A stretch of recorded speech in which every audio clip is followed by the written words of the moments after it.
Americans love cheese.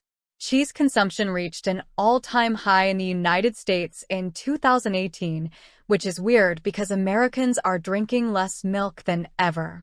Consumption of fluid milk plummeted from 247 pounds per person in 1975 to 146 pounds per person in 2018. But at the same time, cheese grew from just over 14 pounds in 1975 to about 38 pounds in 2018, plus an extra 2 pounds of cottage cheese, which, let's be honest, is really a separate category altogether. The only other category of dairy product that has seen such growth over the last half-century has been yogurt, which is still a far smaller share of the total than cheese in terms of consumption. So why are Americans eating so much more cheese when many other categories of dairy are either falling stagnant or growing only slightly? The rise of cheese in the United States owes a lot to the rise of restaurants, carry and delivery. According to cheese historian Paul Kinstedt, one type of cheese that has absolutely exploded since the 1970s is mozzarella. The stuff you are most likely to see melted all over pizza. Americans at 1.19 pounds of mozzarella per person in 1970 and 12.15 pounds in 2018, making it the most popular single variety of cheese in America. And yes, pizza is said to be one of the primary reasons mozzarella has become so popular across the United States. Pizza moves about 25%. When you talk about mozzarella, pizza moves about 25% of the cheese, in the US.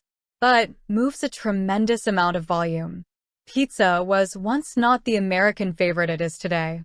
Instead, it was a distinctly Italian specialty found in the mostly Italian sections of cities around the country. But in the middle of the 20th century, pizza went mainstream. Large chains such as Domino's, Pizza Hut, and Little Caesars brought the Neapolitan street food to the masses, and pizza's reach has been growing ever since. A study in 2014 from the USDA found that 1 in 8 Americans aged 2 years or older, and more than 25% of all males between the ages of 6 and 19 ate a slice or more on any given day. The U.S. pizza market was worth more than $45 billion in 2019. Domino's, the world's largest pizza chain, built its business on perfecting the art of rapidly making and delivering pizza to households around the country. As it has grown more popular, the pizza market has segmented from cheap slices all the way up to gourmet pies. There are sit-down restaurants, carry-out delivery, take and bake, and pizzas at the grocery store, fresh and frozen. What's happening with the whole pizza category and the cheese piece? You still have that value pizza you can get for $2 at the grocery, all the way up to $20 plus at restaurants, and continued innovation taking place with brick oven pizzas. Now, they're selling $5,000 pizza ovens that people put in their backyard. While pizza is originally Italian, American companies have successfully exported their own version to other countries around the world. Even those where cheese is traditionally rarely eaten, such as China, but other varieties of cheese have also benefited from the decades-long growth of food service in the U.S. The increasing popularity of cuisines such as Mexican and Southwestern-style food have boosted the popularity of classic American-style cheese varieties, such as cheddar and jack. We partnered with Taco Bell. We started working with them in 2012. They used to view cheese as a garnish like lettuce and tomatoes, and we started showing them all these new innovative properties that cheese can do. Now they stuff the shell with cheese, We just launched with them a grilled cheese burrito where actually, it's got cheese sauce on the inside and a melted cheese on top. Their consumers love the transformative properties. And so that's just a really fun thing that you see why it's so important to the consumer, because they can use in so many different ways in the transformation. The way mozzarella has been able to piggyback on pizza to achieve its popularity says a lot about how the fate of one food product is often tied to that of another. In the middle of the 20th century, another cheesy substance rode high in the U.S., in large part on the popularity of another classic American dish, the fast food hamburger.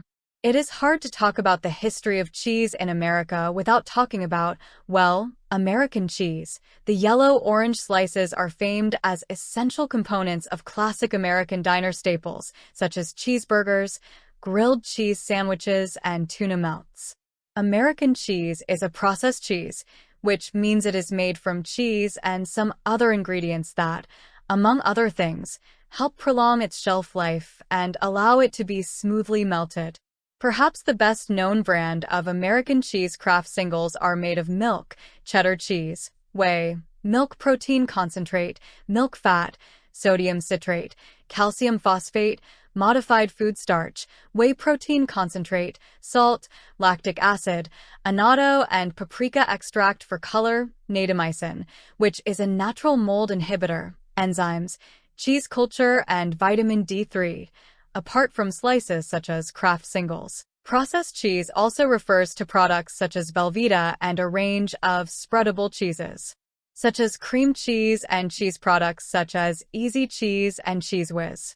It appears a few different groups of food scientists were working on recipes that would become what we know as American cheese, but in 1916, the Canadian-born American businessman James Lewis Kraft patented the process for producing the American cheese that would make the Kraft brand name famous.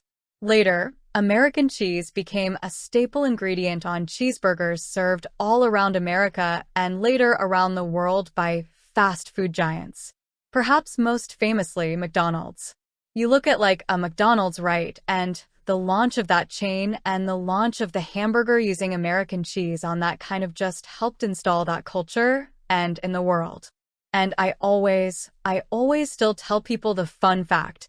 If you think about 5% of cheeseburgers or burgers have cheese on it, and only about 10% of chicken sandwiches have cheese. I would much rather have the taste of beef versus the taste of chicken. They're kind of side by side. They're kind of, chicken's blander, yet they put more cheese on beef and chicken. So chicken's an opportunity when you think about that. However, processed cheeses have declined in popularity over the last decade or so. For example, industry research group IRI told CNBC that processed cheeses such as slices and spreads sold in the cheese section of the grocery store dairy aisle have seen sales decline nearly 18% since 1995, from 8.7 pounds per person that year to 7.07 pounds in 2018. So there's a couple of categories within dairy that have been struggling over the past few years. One being processed cheese and one being margarine, and so you think about how consumers have moved away from processed food. Processed cheese and margarine have really struggled over the last 5 years. Processed cheeses, like processed foods in general, have their critics who say these long-loved goods are unhealthy examples of America's misapplication of